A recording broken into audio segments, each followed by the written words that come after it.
Welcome to this explainer from our team at Next Level Speech and Physiotherapy Center, right here in JBR. Look, if you're a parent, you already know that the very second you mention a feeding issue or a speech delay, suddenly everyone has an opinion on your child's tongue. Well, today, we're cutting through all that noise. We're going to break down fact from fiction using our own clinical experience so you can make confident, empowered decisions for your family. So does your child's tongue tie actually need a procedure? Okay, let's just dive right into this because this is literally the #1 question we get at the clinic. We know that as parents in Dubai, you're constantly bombarded by incredibly polarizing opinions. On one extreme, you've got voices demanding you to just cut it immediately the second a baby has a difficult latch. And then on the exact opposite side, people are telling you to do absolutely nothing, insisting they'll just grow out of it. So what does our 11+ years of hands-on experience actually tell us? Well, we've seen firsthand that rushing into a procedure without the full picture or ignoring a genuine restriction both have major downfalls. The reality is just so much more nuanced than a simple yes or no. And honestly, that brings us directly to our core clinical philosophy. The truth sits somewhere in the middle, and it requires an honest, completely individualized assessment to find it. What we consistently see with the over 7,000 children and families we've supported is this exact philosophy playing out in real time. There is absolutely no one-size-fits-all approach to your child's development. Every single child's anatomy is different, their needs are different, and the specific demands placed on their speech and feeding are uniquely their own. Our goal at Next Level Speech and Physiotherapy Center is always to give you the most accurate information and highly practical support tailored exactly to where your child is at. To really get a handle on what's going on, let's break down the medical term you might see floating around on your child's notes: ankyloglossia. It sounds super complex, but it simply means that the little strip of tissue connecting the underside of the tongue to the floor of the mouth, which is called the lingual frenulum, is shorter, thicker, or just tighter than typical. And because it's tethered so tightly, it actually restricts the tongue's natural ability to move. Think of it kind of like trying to run a marathon with your shoelaces tied together. The underlying machinery of the legs works perfectly fine, but that restricted movement makes the task incredibly difficult, if not totally impossible. Now, here's a massive point of confusion for a lot of parents. Not all tongue ties actually look the same. In our clinical experience, some restrictions are highly visible right at the front of the mouth. We call those anterior ties. They're obvious, and they clearly limit movement. But then we have what's known as a posterior tongue tie.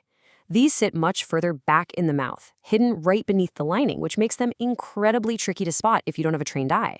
Yet both a visible anterior tie and a hidden posterior tie can absolutely disrupt your child's daily functions, especially when we're talking about the complex, precise mechanics of feeding and speaking. So what should you actually be keeping an eye out for in the real world? Well, these are the common signs our team watches for every single day. For newborns, a restricted tongue means they just can't properly extend and cup the breast. That leads to a painful latch for mom, poor milk transfer, or a very distinct clicking sound during feeding.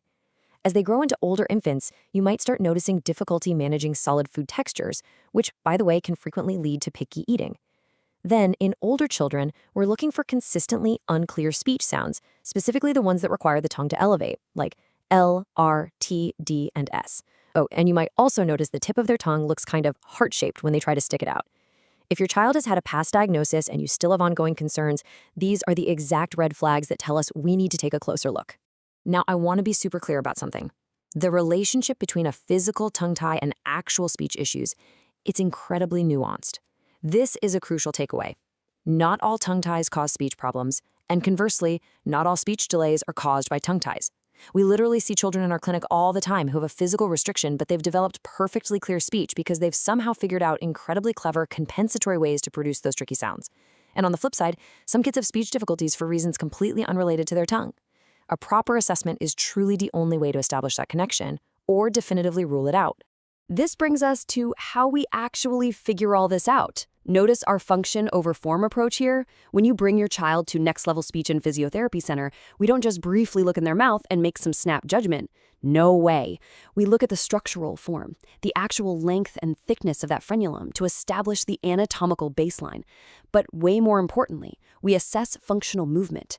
We want to know exactly what your child can actually do with their tongue in real life. Can they elevate it? Can they move it side to side? Function absolutely always matters more than anatomy alone. We need to figure out if the specific error patterns we're hearing in their speech actually match the physical restrictions we're seeing in their mouth.